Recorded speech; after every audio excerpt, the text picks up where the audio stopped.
Thank you once again for making Locked On Cougars your first listen of the day. Thank you once again for checking this show out. If you have not done so already and you like what you hear/see, make sure you subscribe, rate, review, share with your family and friends. It's BYU content literally daily, and it's on demand. It's available wherever and whenever you want to consume, and appreciate all y'all for being a part of it.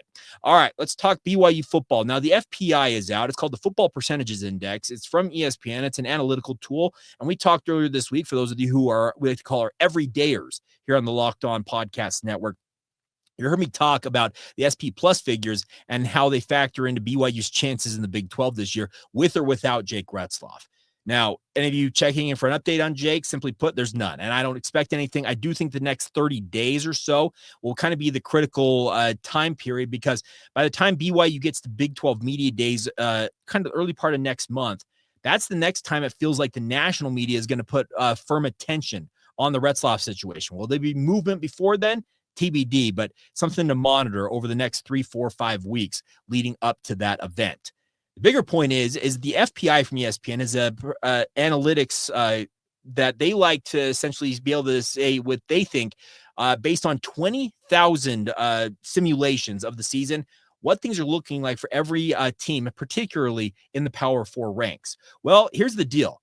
They believe the BYU might be able to get by even if they don't have Jake Retzlaff, because as they note in their FPI breakdown, BYU has, wait for it, the second easiest schedule in the Big 12. And that's nothing to sniff at. It's not BYU's fault that the Big 12 gave them what many perceive to be an uneven schedule, and a weaker schedule at that, or maybe among the weakest. The thing is, the Cougars need to take advantage of that. You can only play who you're going to play. And yes, could they have beefed up the non-conference schedule had they wanted to? Yeah, but they absolutely, I think, did exactly what they planned on playing. They played an A-tier opponent. Speaking of a P4 opponent, they have Stanford coming to Provo. They played a B opponent on the road. They're going clear across the country. Is it Greenville, right, where East Carolina is located? They'll be playing at Dowdy-Ficklen Stadium there. And then they have their FCS game. I think they handled the non-conference very, very well. They can't control that Stanford is absolute in the dumps, but that's beyond one thing. Then you look at the Big 12 schedule. Yes, there are some pitfalls. There is a critical stretch starting with Utah that includes Texas Tech and TCU among it. And if BYU can navigate that stretch, they very well could find themselves in the Big 12 title hunt. I look at this, and the metrics say, according to the FPI, now, I would assume the FPI factors in, they're expecting Jake Retzlaff. It gives BYU a 10.4% chance of winning the Big 12. In fact, it actually gives them a better chance to make the college football playoff than they do of winning the Big 12 at 12.6%. And then there are one of 8 teams with a slightly better than 0% chance of winning a national championship at 0.1%. So it's not out of the realm of possibility of BYU making a run here. What's it going to require? Well, it's going to require BYU finding, if they don't have Jake Retzlaff, a capable quarterback, and they don't have to be a star. If they are a star, great. That's fantastic. Whether it's McKay Hillstead, Trayson Bourget, Bear Bachmeyer, they figure to kind of be the trio that will compete for that time. But I think the BYU has an incredible defense. If the defensive line that they retooled via the transfer portal, led by guys like Keanu Tanavasa and Justin Kirkland, if it's as good as it looks on paper, with the linebacking core, the returning guys in the secondary, you look at Isaiah Glasker, Jack Kelly at linebacker, guys like Tanner Wall, Raider DeMooney at safety, Evan Johnson, Maury Bomba at corner. BYU's defense is going to be absolutely ferocious if they are able to kind of live up and even surpass what they did last year. And that was, by many metrics, top 40 at worst, top 30, maybe even a top 20 defense at points last season. That's how good it was. They could be even better this year. That's going to hold BYU in games, even if they maybe don't have that senior signal caller under center.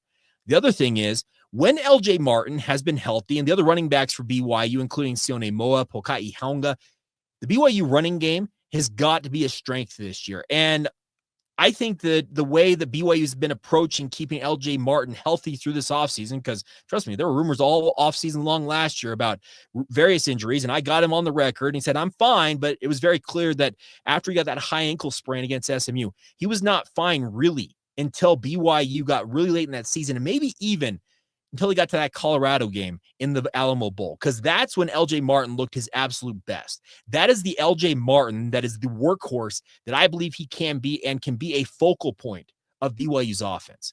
There is a bit of a misnomer in spread offenses that they're pass happy. No, the thing is, the spread offense, the whole idea is to open up the field and allow your running game to dominate. Chip Kelly, we talked earlier today about how the perception from Kenny Dillingham is that Oregon is the team of the 2000 to 2010, excuse me. Well, the Chip Kelly offense during that era, yeah, they spread you out, but they ran with impunity. That's what I think Aaron Roderick wants from this offense. He doesn't want to be slinging the rock 50 or 60 times a game. In fact, he would like it as balanced as possible. And the only way you have that is to have a workhorse running back or running backs that can really get downhill. And I'm assuming that LJ Martin is taking care of his body as best he can, and I would wrap him in bubble wrap until you get to that Portland State game, now 87 days away from today, and unleash him then. If he can lead BYU to where I think he can lead them, yeah, the quarterback situation is obviously a question mark, but I have faith that a guy like LJ, he absolutely can lead BYU to some pretty high heights. Yeah, you've retooled the offensive line in front of him, and the wide receivers obviously will be demanding the football. We talked yesterday, a great conversation with Carson Ryan. He'll expect the ball to be coming his way, but they know the best thing that can happen for an offense is a running game that can gain 4 or 5 yards per carry. When you do that, the entire playbook is wide open. Play action becomes even more deadly. And when BYU's offense has been at its best, think about it. Jaron Hall, Tyler Algier, Jamal Williams, Taysom Hill. They have really good quarterback play, but even more than that, they got a stud running back or running backs to pair with those guys. That is why I am bullish on BYU's chances with or without Jake Retzlaff. And I know there's some of you out there who want to say that, well, they won in spite of Jake in circumstances last year. Yeah, they may have won some games in spite of him in your mind, but there are other games that I think, simply put, BYU doesn't win last year without Jake. The one thing I like about Jake is he's a gamer. Is he the most polished quarterback? No, I have said it time and time again that he is what I consider to be a good quarterback. When BYU fans, you're accustomed to watching great or elite quarterback play. Doesn't mean that Jake couldn't have ascended or could ascend to great status, but right now he's a good quarterback, and he's led BYU to a pretty special season last year, 11-2. How do you one up that? Well, you make a run at the Big 12 title. You make a run at the college football playoff. And the metrics for FPI favor BYU's chances of that because they have BYU projected for 8 wins flat and odds of going bowling at minimum at 89.2%. They have BYU 29th nationally, and they are 3rd in the Big 12. So the FPI considers BYU to be an upper echelon, if not an outright contender in the Big 12. I can live with that. I can look forward to that, and I'm looking forward to seeing what BYU does this season.